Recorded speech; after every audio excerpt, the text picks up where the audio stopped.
జగన్ గారు ఇక కొన్ని విషయాలు ఆస్తులకు సంబంధించి మీకు చెప్పాలి. ఆస్తులకు సంబంధించి నేను ఒకటే చెప్తా ఉన్నా. ఎంఓయు రాశారు. ఎంఓయు మెమొరాండమ్ ఆఫ్ అండర్స్టాండింగ్ ఎవరి మధ్య జరిగింది? జగన్మోహన్ రెడ్డి గారి మధ్య, షర్మిలమ్మ గారి మధ్య. ఎప్పుడు జరిగింది? 2019 ఆగస్టులో జరిగింది. అది ఆయన జగన్మోహన్ రెడ్డి గారు ముఖ్యమంత్రిగా అయిన తర్వాత జరిగింది. ఆ రోజు అప్పటికి 2009లోనే రాజశేఖర రెడ్డి గారు చనిపోయారు. చనిపోయిన తర్వాత 2009లో చనిపోతే 10 సంవత్సరాల తర్వాత జగన్మోహన్ రెడ్డి గారే స్వంతంగా పిలిచి తనకై తాను తన ఆస్తిలో తను స్వార్జితం తను స్వంతంగా ఆర్జించినటువంటి తన ఆస్తిలో, అంటే అంతకుముందే పంపకాలు పార్టీషన్ జరిగినప్పటికీ కూడా తను స్వార్జితమైనటువంటి ఆస్తిలో 40% మీకు ఇస్తానని ఆయన ఎంఓయు చేసినటువంటి విషయం అందరికీ కూడా తెలుసు. ఈరోజు అటువంటి అన్న అది న్యాచురల్ లవ్ అండ్ అఫెక్షన్తో నా చెల్లికి నేను ఇవ్వాలి అన్నటువంటి ఒక మంచి ఉద్దేశంతో ఆయన ఆ ఎంఓయు చేయడం జరిగింది. అది ఆ ఎంఓయులో చాలా స్పష్టంగా చెప్పుంది. కోర్టుల్లో కేసులు పరిష్కారమైన తర్వాత ఆయన ఆర్జించినటువంటి స్వార్జితమైనటువంటి ఆయన ఆస్తిలో 40% ప్రేమతో నా చెల్లెలకి ఇస్తాను అని చెప్పినటువంటి మాట వాస్తవం. కోర్టు కేసులు అయిన తర్వాత అన్నటువంటిది మీరు ఇక్కడ అర్థం చేసుకోవాల్సి ఉంటుంది. దానికి మీరు ఒక్కసారి ఆలోచించండి. మీ గుండెపైన చేసుకొని మీరు చెప్పండి, మీరు రిటర్న్ గిఫ్ట్గా జగన్మోహన్ రెడ్డి గారికి ఏమి ఇచ్చారు అన్నటువంటి విషయం. మీరు రిటర్న్ గిఫ్ట్గా జగన్మోహన్ రెడ్డి గారికి మీరిచ్చింది చంద్రబాబు నాయుడు, ఒక దుర్మార్గపు ముఖ్యమంత్రి.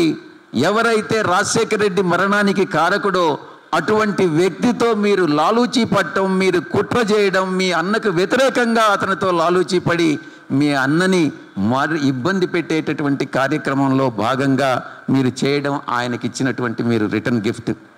ఇక ఎందుకు జరగాల్సి వచ్చింది? ఎందుకు ఈ రకంగా జరిగింది? కోర్టు కేసుల తర్వాత ఎందుకు ఇవ్వాలని అన్నటువంటి నిర్ణయం తీసుకోవడం జరిగింది?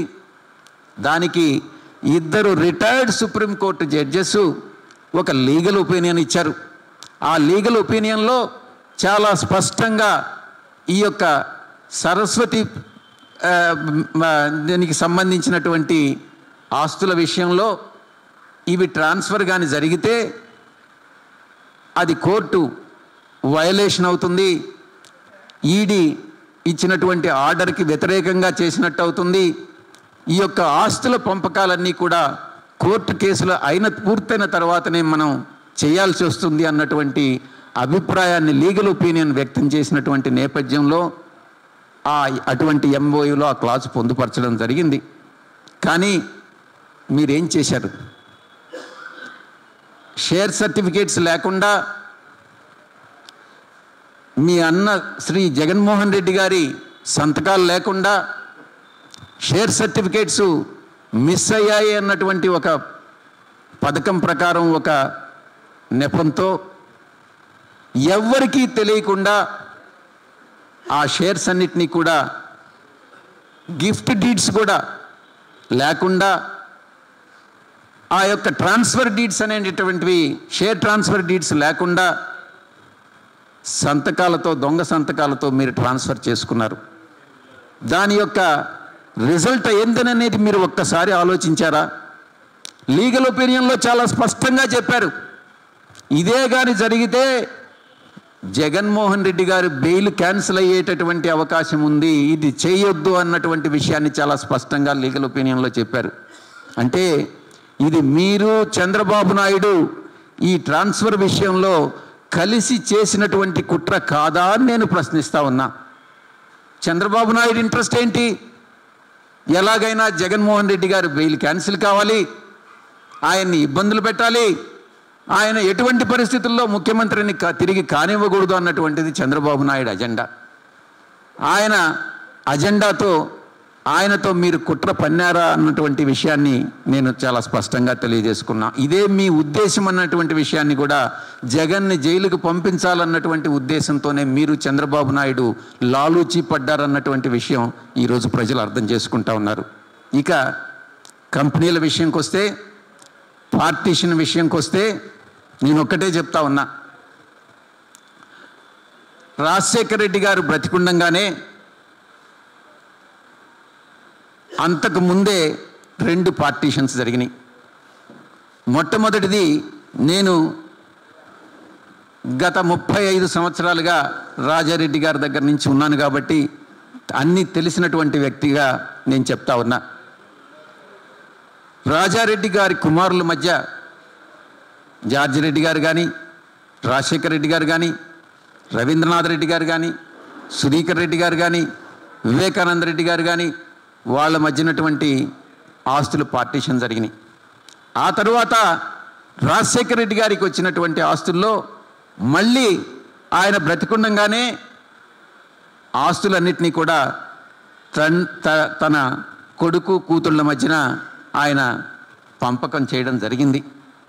షర్మిలమ్మ గారికి కొన్ని ఆస్తుల్ని రాజశేఖర రెడ్డి గారు ఇవ్వడం జరిగింది.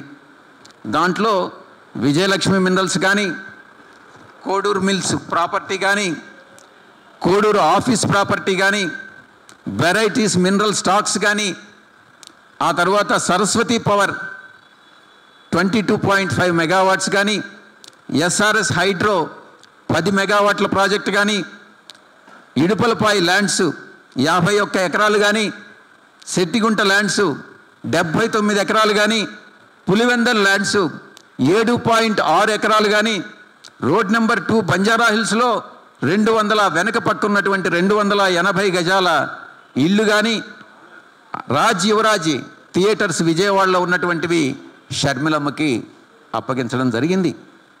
పార్టీషన్ అన్నటువంటిది ఆయన బతికుండంగానే ఇవన్నీ కూడా చేయడం జరిగింది. ఆ తరువాత ఏవైతే జగన్మోహన్ రెడ్డి గారికి ఆస్తులు వచ్చాయో ఆ ఆస్తుల్ని ఆయన మేనేజ్ చేస్తూ ఆయన ఆ యొక్క వ్యాపారాలని వృద్ధి చేసుకుంటూ ఆయన చేసినటువంటి ఆయన నేర్పరితనంతో తను ఎలా వ్యాపార నైపుణ్యతతో చేసుకున్నటువంటి పనుల వల్ల అటు ఆయన వ్యాపార రంగంలో రాణించడం జరిగింది. నేను ఒక్కటే అడుగుతా ఉన్నా. ఇక మీరు ప్రశ్నించారు భారతీ సిమెంట్స్ విషయంలో, సాక్షి జగతి విషయంలో మీరు ప్రశ్నించడం జరిగింది. నేను ఒకటే చెప్తా ఉన్నా. భారతీ సిమెంట్స్ విషయంలో మొట్టమొదట ఈ ప్రాజెక్టు స్టార్ట్ చేసినప్పుడు మొట్టమొదటి నుంచి నేను ఉన్నా. 1400 కోట్ల రూపాయలు అప్పు చేశాం. ఆ తర్వాత ఫారిన్ ఇన్వెస్టార్ని ఇన్వైట్ చేయడం జరిగింది. అప్పులన్నీ తీర్చడం జరిగింది బ్యాంకులకి. దానిలో కన్సార్షియం బ్యాంక్స్ అప్పిచ్చాయి. మొదట్లో కొన్ని లాసులు వచ్చినటువంటి మాట వాస్తవమే. ఆ తర్వాత సాక్షి విషయానికి వస్తే ఏటా 20 కోట్ల రూపాయల నష్టాన్ని సాక్షి చవిచూడడం జరిగింది మొట్టమొదట్లో. నేను ఒకటే అడుగుతా ఉన్నా, ఈ నష్టాలకు కానీ ఈ అప్పులకు కానీ ఏ రోజైనా మీరు దీనిలో షేర్ చేసుకున్నారా? లేక మీ యొక్క అప్పుల కోసం మీరు ఏదన్నా గ్యారంటీ ఇచ్చారా? ఈ కంపెనీలన్నీ కూడా జగన్మోహన్ రెడ్డి గారికి వచ్చినటువంటివి. ఆయన తన వ్యాపార దక్షతతో అభివృద్ధి చేసి లాభాల్లోకి నడిపించినటువంటి జగన్మోహన్ రెడ్డి గారికి చెందినవి అన్నటువంటి విషయం మీకు కూడా తెలుసు, ప్రతి ఒక్కరికి కూడా తెలుసు. అసలు కంపెనీ అంటే ఏంటి? కంపెనీ మేనేజ్మెంట్ ఉంటుంది, ఒక బోర్డ్ ఆఫ్ డైరెక్టర్స్ ఉంటారు. కంపెనీల బోర్డు కానీ మిగతా రిజిస్ట్రార్ ఆఫ్ కంపెనీస్ కానీ ఇవన్నీ కూడా కంపెనీల 1956 ఆ తర్వాత అమెండెడ్ యాక్ట్ ప్రొవిజన్స్ ప్రకారం కంపెనీని నడపాల్సి ఉంటుంది అన్నటువంటి విషయం మీ అందరికీ కూడా తెలిసే ఉంటుంది. నేను ఒకటే అడుగుతా ఉన్నా, ఏమ్మా షర్మిలమ్మ, మీకేదైనా ఒక కంపెనీ ఇష్టమైతే లేక మీరు అనుకుంటే లేక మీరు నచ్చితే నాకు ఈ కంపెనీ కావాలి, నాకు చార్మినార్ కావాలని, లేకుంటే నాకు తాజ్మహల్ చాలా నచ్చిందేనని, లేకుంటే విప్రో కంపెనీ నాకు నచ్చిందని, లేకుంటే టీసీఎస్ కంపెనీ నాకు నచ్చిందనని, లేకుంటే రిలయన్స్ కంపెనీ నాకు నచ్చిందని, ఆదాని గ్రూప్ చాలా బాగుందనని మా నాన్నగారు చెప్పారు, నాకు వాటా ఇవ్వమంటే ఎవరైనా ఇస్తారా అని నేను ప్రశ్నిస్తూ ఉన్నా. ఇది అలా జరగదు. అలా కోరుకోవడం కూడా తప్పే. ఈ విషయాన్ని మీరు గమనించుకోవాలి. ఇక ఈ విషయాలన్నిటికీ కూడా నేను ఒక్కటే మీకు అందరికీ కూడా విజ్ఞప్తి చేస్తూ ఉన్నా. తమరికి నేను విజ్ఞప్తి ఏంటంటే, దీనికి ఫుల్ స్టాప్ పెట్టండి. చంద్రబాబు నాయుడుతో మీరు కలిపినటువంటి చేతుల్ని విడదీయండి. అతను దుర్మార్గుడు. అసలు మానవ జన్మ ఎత్తేదానికే చంద్రబాబు నాయుడు అనర్హుడు అని నేను చెప్తా ఉన్నా. ఎటువంటి ఇబ్బందులైనా పెట్టవచ్చు. నేను దాన్ని అన్నిటినీ ఎదుర్కొనేదానికి కూడా, చంద్రబాబు నాయుడు ఎన్ని ఇబ్బందులు పెట్టినా ఎదుర్కొనేదానికి నేను సిద్ధంగా ఉన్నా. మళ్ళీ అరెస్టులు కూడా చేయొచ్చు. భయపడే ప్రసక్తే లేదు అని నేను పదే నేను చెప్తా ఉన్నా. ఇక ఇవన్నీ కూడా, ఈ ఆస్తుల తగాదాలన్నీ కూడా ఇప్పుడు ఎన్సీఎల్టీ కోర్టులో ఉన్నాయి కదా. మీరే చెప్పారు కదా తల్లిని కోర్టుకి ఇచ్చారనని. ఇప్పుడు కోర్టు ఏ జడ్జిమెంట్ ఇస్తే ఆ జడ్జిమెంట్ని మనం పాటిస్తాం. తప్పకుండా ఆ జడ్జిమెంట్ని మనం అనుసరిస్తాం. మీరు కూడా ఆ జడ్జిమెంట్ని అనుసరించండి అని మీకు నేను విజ్ఞప్తి చేసుకుంటా ఉన్నా. ఇక ఆఖరిగా సుప్రీంకోర్టు ఇచ్చిన జడ్జిమెంట్, రిటైర్డ్ జడ్జెస్ ఇచ్చినటువంటి లీగల్ ఒపీనియన్ గురించి మీకు చెప్పాను. చంద్రబాబుతో కలిసి మీరు ఎలా కుట్ర చేస్తున్నారన్నటువంటి విషయం మీ అందరికీ కూడా, ఇది ఒక్క బెయిల్ క్యాన్సిలేషన్ కోసమే ఇది చంద్రబాబు నాయుడు చేస్తున్నారు అన్నటువంటి విషయం మీకు తెలియజెప్పాను. ఇక ఆస్తుల పంపకంలో స్వర్గీయ రాజశేఖర రెడ్డి గారు చెప్పినట్లుగా మీరు లెటర్లో రాశారు. ఏమని? షర్మిలమ్మ గారి 2 పిల్లలకి, జగన్ గారి ఉన్నటువంటి 2 పిల్లలకి, మొత్తం 4 సమానంగా ఆస్తులు ఇవ్వాలి, పంచాలి అని వైఎస్ఆర్ గారు చెప్పినట్లుగా మీరు నిన్నటి ప్రెస్ కాన్ఫరెన్స్లో చెప్పడం జరిగింది. మీరు ఒక్కసారి 2009 జగన్ గారి అఫిడవిట్ కానీ, 2014 జగన్ గారి అఫిడవిట్ కానీ, 2019 జగన్ గారి అఫిడవిట్ కానీ, 2024 జగన్ అఫిడవిట్ కానీ ఒక్కసారి పోల్చి చూసుకున్నట్లయితే ఆస్తుల పంపకాలు ఏ రకంగా జరిగాయి, ఎలక్షన్ కమిషన్కి ఇచ్చినటువంటి అఫిడవిట్ని మనం తప్పుగా ఇవ్వలేం కదా. ఎలా జరిగాయి అన్నటువంటి విషయాన్ని మీరే ఇన్ఫరెన్సెస్ డ్రా చేసుకోవచ్చు అని నేను మీ అందరికీ కూడా నేను విజ్ఞప్తి చేస్తూ ఉన్నాను. పూర్తిగా జగన్ గారు ఆయన వ్యాపార సంస్థలన్నింటినీ కూడా ఆయన విషన్తో, జగతి పేరును మీరు ప్రశ్నించారు, భారతీ సిమెంట్స్ పేరును మీరు ప్రశ్నించారు.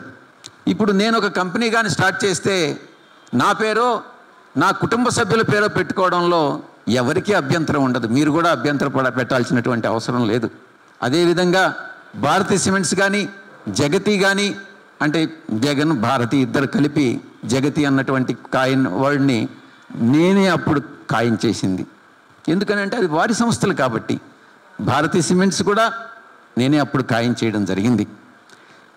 ఆయన ఆ సంస్థలన్నింటినీ కూడా జగన్ గారు ఆయన యొక్క వ్యాపార దక్షత, ఒక బిజినెస్ విజన్తో ఆయన ఈ యొక్క సంస్థలను ప్రారంభించి అభివృద్ధి చేయడం జరిగింది. వాటిల్లో లాసులు వస్తే, నష్టాలు వస్తే ఆయనే భరించారు. ఆయన కేసులు వస్తే ఆయనే ఆ కేసుల్ని